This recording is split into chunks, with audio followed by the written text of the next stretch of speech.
हाय नमस्कार सर्वांना. तर कसे आहात सर्वजण? मस्त. मी पण मस्त. तर आज आलते हळदीमध्ये, म्हणजे असं मोठं मोठं गवत काढायला बघा.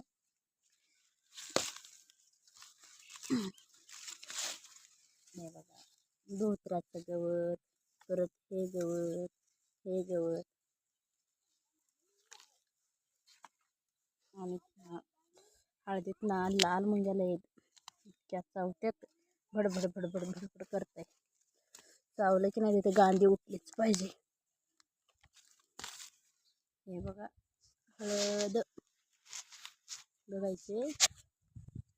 बघा इकडं सगळे हळदच आहे. आणि आलतो भांगलायला, म्हणजे असं मोठं मोठं गवत काढायचं आहे. पुढारे हाय.